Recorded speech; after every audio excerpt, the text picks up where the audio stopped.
Okay तो भाई festival की सीजन स्टार्ट होने वाला है। Amazon पे प्राइम डे सेल भी स्टार्ट होने वाली है, 4 तारीख से 6 के बीच होगी, जहां पर आपको बहुत बड़े डिस्काउंट्स मिलेंगे। तो भाई मैंने सोचा एक काम करते हैं, इन सेल्स के टाइम पे ना बहुत सारे लोग अपना मॉनिटर्स भी अपग्रेड करते हैं और बहुत सारे लोग ऐसे भी हैं जो अपनी लाइफ का फर्स्ट मॉनिटर भी परचेज करते हैं। तो मैंने सोचा एक काम करते हैं, एक मॉनिटर बाइंग गाइड बना देते हैं जहां पर हम लोग डिटेल में सारी चीजें डिस्कस करेंगे। लिटरली कौन कौन से स्क्रीन के टाइप्स होते हैं, कौन कौन से आपको स्क्रीन के रेजोल्यूशन मिलते हैं, स्क्रीन साइज वगैरह, और लास्ट में ये भी डिस्कस करेंगे कि आपके लिए कौन सा मॉनिटर परफेक्ट रहेगा।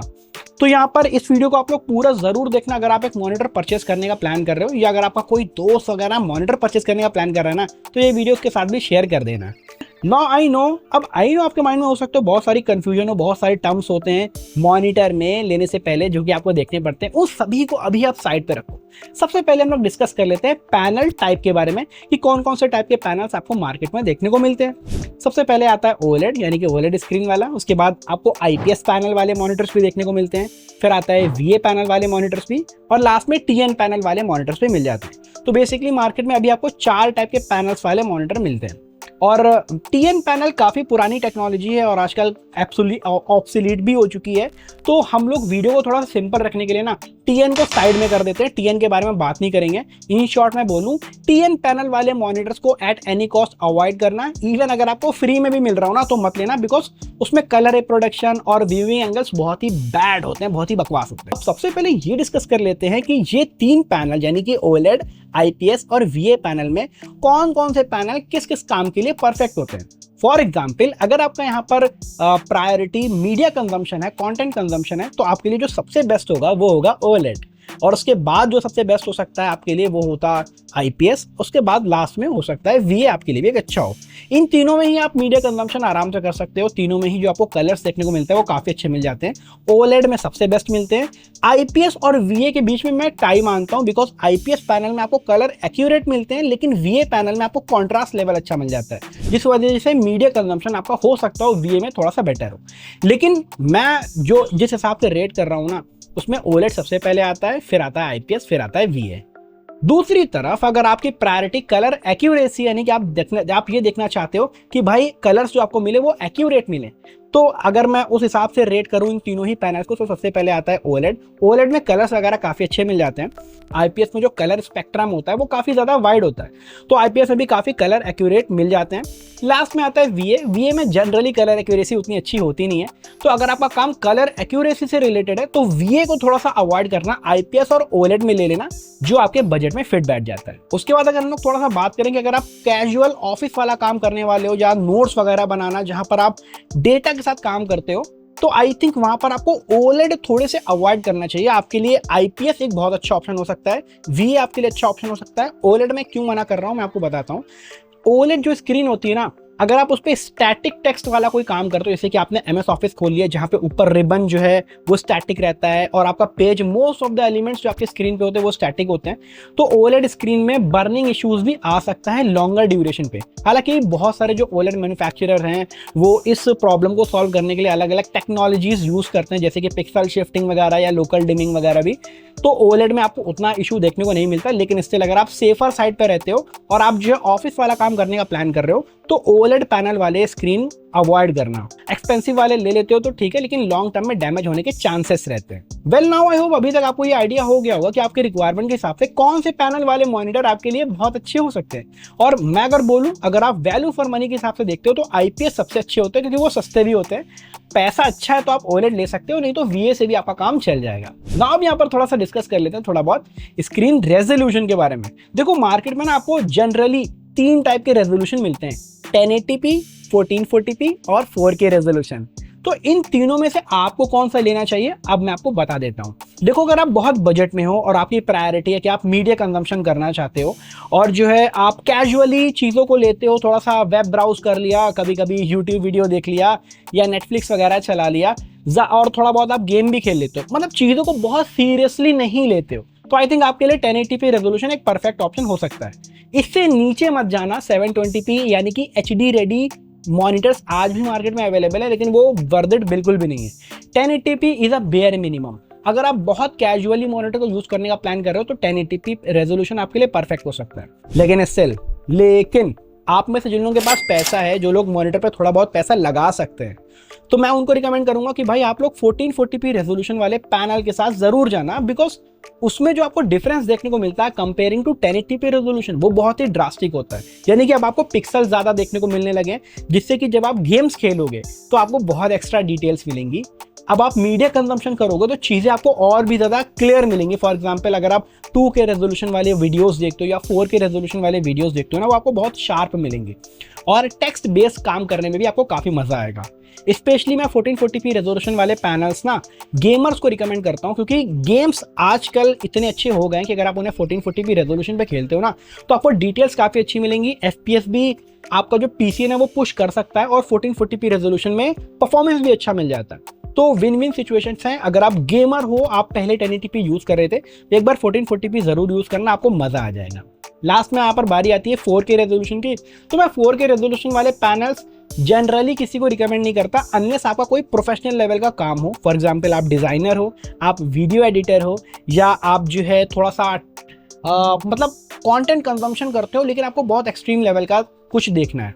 4K रेजोल्यूशन पे आपको वीडियोस देखना अच्छा लगता है, तो ठीक है, आपके पास अगर पैसा है तो आप 4K रेजोल्यूशन वाले मॉनिटर ले लो। 90% लोगों के लिए ना 1080p और 1440p सफिशिएंट है, उनको 4K लेने की जरूरत नहीं है। वेल, अभी तक हम लोगों ने पैनल टाइप के बारे में और रेजोल्यूशन के बारे में बात कर ली। अब यहाँ पर बात कर लेते हैं थोड़ा बहुत स्क्रीन साइज के बारे में, कि भाई आपके रिक्वायरमेंट के हिसाब से कौन सा स्क्रीन साइज आपके लिए परफेक्ट रहेगा। देखो, अगर आप अपनी लाइफ का फर्स्ट मॉनिटर परचेस करने वाले हो, आपने इससे पहले मॉनिटर कभी यूज नहीं करा है, तो आपको एटलीस्ट 24 इंच वाले मॉनिटर के साथ जाना चाहिए, बिकॉज 24 इंच एक अच्छा बड़ा साइज होता है। बहुत सारे लोग 24 इंच वाले मॉनिटर को छोटा समझते हैं, तो मैं आपको बता दूं वो छोटा नहीं होता। छोटे वाले टेबल पे अगर आप अपना पीसी बिल्ड करोगे ना, तो आप देख सकते हो जो स्क्रीन साइज है वो अच्छी खासी बड़ी होती है। और 24 इंच मैं मानता हूँ एक बेयर मिनिमम है आज के टाइम पे, इससे छोटे वाले मत लेना, फिर आप काम नहीं कर पाओगे उस पर। गेम वगैरह भले चल जाएंगे, लेकिन उतना मजा नहीं आएगा। 24 इंच एक एंट्री लेवल मॉनिटर होना चाहिए आज के टाइम पे, जिसपे कि आप काम वगैरह करना चाहो तो कर सकते हो, गेम्स वगैरह खेलना चाहो खेल सकते हो, और अगर आप कैजुअल लेवल पे कुछ भी करना चाहते हो ना, 24 इंच सफिशिएंट रहता है। उसके बाद थोड़ा सा स्टेप अप होता है, उसके बाद आपको मिलता है मार्केट में 27 इंच का मॉनिटर।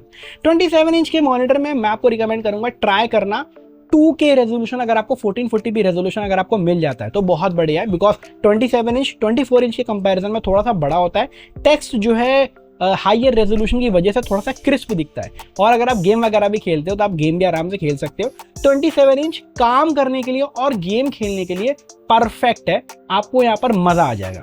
उसके बाद एक और स्क्रीन साइज होता है 32 इंच।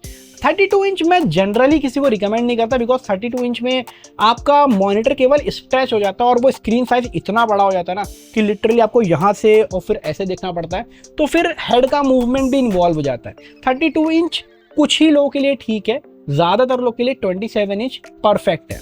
हालांकि यहाँ पर एक और मॉनिटर आता है 34 इंच का, जिसको लोग बोलते हैं ultra wide monitor. Ultra wide monitor मैं रेगुलर लोग को रिकमेंड बिल्कुल नहीं करता, स्पेशली अगर आप ऑफिस वाला काम करने वाले हो, या वेब पेज अगर आप वेब ब्राउज ज़्यादा करते हो, वीडियोस वगैरह देखते हो, तो अल्ट्रा वाइड मॉनिटर आपके लिए बिल्कुल बेकार है। बिकॉज अल्ट्रा वाइड मॉनिटर पर जब आप काम करने बैठोगे ना, लिटरली जो आपका वेब पेज है ना वो पूरे में खुल जाएगा, तो आधा इंफॉर्मेशन इधर दिखेगी, आधी इंफॉर्मेशन इधर दिखेगी, तो मजा नहीं आएगा। वीडियोस वगैरह देखोगे तो साइड से दोनों साइड पे ना ब्लैक बार्स देखने को मिलने लगते हैं, तो फिर उसमें भी मजा नहीं आता। हाँ, अल्ट्रा वाइड मॉनिटर्स मैं उनको रिकमेंड करूंगा जो लोग वीडियो एडिटर्स हैं, जिनको टाइमलाइन की ज्यादा बड़ी रिक्वायरमेंट होती है, या अगर आप गेम्स वगैरह खेलना चाहते हो तो उनके लिए भी अल्ट्रा वाइड मॉनिटर बहुत अच्छा ऑप्शन हो सकता है। या अगर आप लास्ट में ट्रेडिंग वगैरह करना चाहते हो, जहां पर लोग चार्ट बनाते हैं लाइन बना के, तो उनके लिए भी अल्ट्रा वाइड मॉनिटर एक अच्छा ऑप्शन हो सकता है। अगर आपकी ये 3 रिक्वायरमेंट के अलावा कोई और सी अलग रिक्वायरमेंट है ना, तो प्लीज अल्ट्रा वाइड अवॉइड करना, बिकॉज अल्ट्रा वाइड आपके एक्सपीरियंस को और बर्बाद कर देगा। भले दिखने में अच्छा लगता है, लेकिन भाई प्रैक्टिकल बिल्कुल भी नहीं है नॉर्मल लोगों के लिए। लास्ट में एक और टर्म आता है जो कि होता है फ्रीक्वेंसी, यानी कि हर्ट्ज। कितने हर्ट्ज का मॉनिटर आपको लेना चाहिए, आइए अब इसके बारे में बात कर लेते हैं। देखो, मार्केट में अगर आप मॉनिटर लेने जाते हो तो जो सबसे सस्ते वाले मॉनिटर होते हैं ना, वो 60 हर्ट्ज के रिफ्रेश रेट के साथ आते हैं। रिफ्रेश रेट का मतलब ये है कि 1 सेकंड में कितनी बार आपका मॉनिटर रिफ्रेश हो रहा है। जनरली 60 हर्ट्ज नॉर्मल कंज्यूमर के लिए सफिशिएंट होता है, जैसे कि अगर आप वीडियोस वगैरह देख रहे हो तो 60 हर्ट्ज या आपके लिए बाकी इससे ज़्यादा हायर हर्ट्ज वाले मॉनिटर ना कोई फ़र्क नहीं डालने वाले, बिकॉज आपकी जो वीडियो होती है वो या तो 24 FPS पे होगी, या 30 FPS पे, या 60 FPS पे। इससे ज़्यादा की होगी नहीं, तो आपका पैनल उससे ज़्यादा का आपको रिक्वायरमेंट देगा नहीं, उससे कोई बेनिफिट नहीं होगा हायर हर्ट्ज पे। लेकिन अगर आप मेरे से पूछते हो कि आपको 60 हर्ट्ज के ऊपर जाना चाहिए, बिल्कुल जाना चाहिए। आप चाहे भले ही गेमिंग नहीं भी करते हो, आप चाहे वेब ब्राउजिंग करते हो, स्क्रॉलिंग करते हो ना, तो आपको एटलीस्ट 144 हर्ट्ज की तो रिक्वायरमेंट हैगी। तो यहाँ पर मार्केट में कितने कितने हर्ट्ज पे मॉनिटर अवेलेबल हैं, मैं आपको एक बार बता देता हूँ। अब मार्केट में अगर आप मॉनिटर लेने जाते हो तो आपको काफ़ी सारी फ्रीक्वेंसी में मॉनिटर्स मिल जाते हैं। फॉर एग्जांपल 60 हर्ट्ज हो गया, 100 हर्ट्ज हो गया, 144 हर्ट्ज हो गया, 160 हर्ट्ज हो गया, 180 हर्ट्ज, 200 हर्ट्ज, 240 हर्ट्ज, और उसके ऊपर भी बहुत सारे चले जाते हैं। अब मैं कौन सा आपको रिकमेंड करता हूं, तो मैं आपको बता दूं, आप ट्राई करना कि आप एटलीस्ट 144 हर्ट्ज के साथ जाना। जी हाँ, आपको 60 हर्ट्ज, आपको 100 हर्ट्ज या 140 हर्ट्ज से नीचे जितने भी पैनल आते हैं मार्केट में, आपको उन्हें अवॉइड करना है। अब 144 हर्ट्ज के ऊपर भी काफ़ी सारी और भी फ्रीक्वेंसीज आती हैं, जैसे कि 160 हर्ट्ज, 180 हर्ट्ज, 200 हर्ट्ज, 240 हर्ट्ज। आपको उनके साथ जाना चाहिए? वेल, इसका आंसर बहुत ही सिंपल है। अनलेस आप ई स्पोर्ट गेम्स खेलते हो जहां पर आपको बहुत ज़्यादा FPS मिलते हैं, जैसे कि वैलोरेंट हो गया, काउंटर स्ट्राइक हो गया, रेनबो सिक्स सीज हो गया, अगर आप ऐसे गेम जिसमें फास्ट मूवमेंट ज़्यादा करना पड़ता है और आपको FPS भी अच्छे खासे मिलते हैं, वो गेम्स खेलते हो, तो मैं रिकमेंड करूंगा कि आप 200 हर्ट्ज या 200+ हर्ट्ज वाला मॉनिटर आप परचेस करो। 300 के ऊपर मैं पर्सनली किसी को रिकमेंड नहीं करूंगा, बिकॉज आजकल मार्केट में ना 300 हर्ट्ज, 360 हर्ट्ज, इवन 500 हर्ट्ज भी मॉनिटर अवेलेबल हैं, लेकिन वो 99.9% लोग के लिए नहीं बने। हाँ, अगर आप बहुत प्रोफेशनल हो, आप एक ई स्पोर्ट्स प्लेयर हो जहाँ पर आपको बेस्ट ऑफ बेस्ट टेक्नोलॉजी के साथ गेम खेलना पड़ता है, आप प्रैक्टिस करना चाहते हो, तो आप उनके साथ जा सकते हो। लेकिन generally 200 hertz, 240 hertz more than enough है मेजॉरिटी ऑफ द ऑडियंस के लिए। अगर आप बहुत सेफ हो, बिगिनर हो या प्रोफेशनल लेवल पे जाना चाहते हो, तो देखो, सबसे पहले अगर आपका बजट अंडर 10,000 रुपीज़ है ना, तो यहाँ पर मैं आपको 2 मॉनिटर रिकमेंड कर सकता हूँ। एक आता है MSI की तरफ से। MSI वाला मॉनिटर आपको 24-25 इंच की स्क्रीन IPS पैनल प्रोवाइड कर देता है और रिफ्रेश रेट ऑफर करता है 240 हर्ट्ज, जो कि इंसेनली गुड है। बजट गेमर्स के लिए, एंट्री लेवल गेमर्स के लिए एक परफेक्ट मॉनिटर हो सकता है अंडर 10,000 रुपीज़, तो उसके साथ जा सकते हो। दूसरी तरफ आप में से जो लोग थोड़ा सा सेफ रहना चाहते हैं, MSI ब्रांड के बारे में ज़्यादा नहीं जानते, तो आप लोग LG के मॉनिटर के साथ भी जा सकते हैं। बहुत अच्छी बिल्ड क्वालिटी प्रोवाइड कर देता है, बहुत अच्छा पैनल है, 180 हर्ट्ज का रिफ्रेश रेट मिल जाता है, FHD रेजोल्यूशन और 24 इंच की स्क्रीन।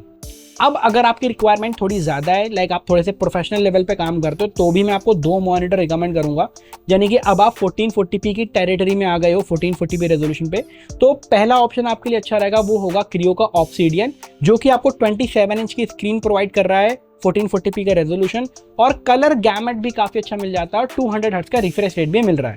तो अगर आप थोड़े से एडिटर हो या अगर आपको थोड़ा सा कलर सेंसिटिव काम करना है, कंटेंट क्रिएशन करनी है, या अगर आप थोड़े से गेम्स वगैरह भी खेलना चाहते हो हायर रिफ्रेश रेट पे, तो क्रियो का आपका ऑब्सीडियन एक बहुत अच्छा ऑप्शन हो सकता है। बाकी अगर आप थोड़ा सा और रेप्यूटेबल ब्रांड के साथ जाना चाहते हो, आप थोड़ा पैसा और लगा सकते हो, तो BenQ का GW270Q मॉनिटर भी आपके लिए एक अच्छा ऑप्शन हो सकता है। वो भी आपको ऑलमोस्ट 27 इंच की स्क्रीन, 2K रेजोल्यूशन और 200 हर्ट्ज का रिफ्रेश रेट प्रोवाइड करता है। लेकिन BenQ का है तो थोड़े से एक्स्ट्रा फीचर्स मिल जाते हैं, बिल्ड क्वालिटी अच्छी है, तो आप लोग BenQ के साथ भी जा सकते हो। उसके ऊपर अगर आप जाना चाहते हो लाइक 4K रेजोल्यूशन पे या अल्ट्रा वाइड पे, तो मैं कहूँगा जैसे कि मेरे पीछे जो मॉनिटर लगा है, ये OLED अल्ट्रा वाइड मॉनिटर है, जो कि 70-80 हज़ार रुपए का आता है। तो अगर आपकी रिक्वायरमेंट कुछ इस तरीके से, यानी कि आप अल्ट्रा वाइड आपकी रिक्वायरमेंट में फिट बैठ रहा है और आप गेम्स भी खेलना चाहते हो, बेस्ट ऑफ बेस्ट एक्सपीरियंस चाहते हो, तो आप इसके साथ भी जा सकते हो। अगर आप सस्ते में OLED मॉनिटर लेना चाहते हो, तो सैमसंग के मॉनिटर्स भी अवेलेबल हैं। 30,000 रुपीज़ में आपको OLED पैनल वाले मॉनिटर मिल जाते हैं सैमसंग की तरफ से। हालांकि वो एंट्री लेवल है, लेकिन स्टिल बहुत बेटर है अगर आप कंपेयर करते हो एक टिपिकल IPS या VA पैनल से। VA पैनल ट्राई करना, अवॉइड करना। IPS आज के टाइम पे बहुत अच्छा है। OLED सिर्फ वही लोग परचेस करें जिनकी पॉकेट अलाउ करे। फिलहाल मेरे माइंड में जितने भी सिनेरियोज बन सकते थे, जितने भी कॉम्बिनेशन बन सकते थे, उस लिहाज से मैंने इस वीडियो को प्लान करा है। इनकेस अगर कोई चीज़ छूट गई हो तो आप लोग कमेंट सेक्शन में बता सकते हो मेरे से क्या चीज़ छूटी है। और बाय द वे एक चीज़ मैं आपको और बता दूं, हम लोगों का ना टेलीग्राम ग्रुप भी है, जहां पर हम लोग पीसी पार्ट्स के ऊपर जो डील्स आती रहती है उनके लिंक्स डालते रहते हैं। हम अपने व्हाट्सएप ग्रुप भी स्टार्ट कर लिया, तो व्हाट्सएप ग्रुप या टेलीग्राम ग्रुप भी अगर आप ज्वाइन करना चाहते हो ना, ज्वाइन कर लेना, दोनों का डिस्क्रिप्शन में मैं लिंक दे दूंगा। कमेंट सेक्शन में एक चीज़ मुझे ज़रूर बताना कि आपके लिए ये वीडियो हेल्पफुल रहा था कि नहीं। अगर आपको ये वीडियो अच्छा लगा तो इस वीडियो को बस जल्दी से लाइक करें, सब्सक्राइब करें हमारे इस चैनल को, क्योंकि हम लोग लाते रहते हैं ऐसे डेली ऑसम कंटेंट। तो अंत तक देखने के लिए थैंक यू।